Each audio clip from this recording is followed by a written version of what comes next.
नमस्कार, मी आचल न्यूज अनकटमध्ये आपलं स्वागत. पावताच्या ठळक घडामोडी. उद्धव ठाकरेंसारखा अहंकारी नेता झालेला नाही. स्वतःच्या स्वार्थाशिवाय दुसरं काही सुचत नाही. आशिष शेलारांचा खोचक टीका. भाजपने माजी केंद्रीय मंत्री सुशीलकुमार शिंदे व त्यांच्या कन्या आमदार प्रणिती शिंदे यांना कोणतीही ऑफर दिलेली नाही. चंद्रशेखर बावनकुळे यांचं वक्तव्य.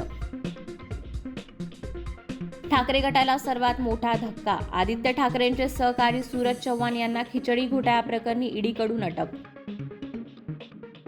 नार्वेकरांवर शंका घेणे म्हणजे सर्वोच्च न्यायालयाच आव्हान. दादा भुसेंचा ठाकरेंवर पलटवार. राम भक्तांसाठी रेल्वेचा मोठा निर्णय. पुण्यातून अयोध्येसाठी सुटणार 15 विशेष रेल्वे गाड्या. महाराष्ट्रातील आरोग्य अधिकाऱ्यांनी कर्नाटकच्या सीमा भागात पाय ठेवू नये. सिद्धारामय्या यांचं वक्तव्य.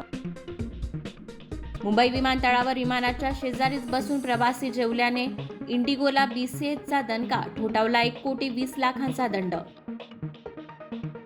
मणिपूरमध्ये पुन्हा हिंसाचार. दहशतवाद्यांशी झालेल्या चकमकीत 1 कमांडो शहीद. रणबीर कपूरच्या रामायण चित्रपटात सिक्रेट गेम्समधील कुकूची एंट्री. झळकणार शूर्पणखेच्या भूमिकेत. आणि भारत अफगाणिस्तान यांच्यातील तिसऱ्या T20 सामन्यात भारताने अफगाणिस्तानला हरवून मालिका 3-0 ने जिंकली. धन्यवाद.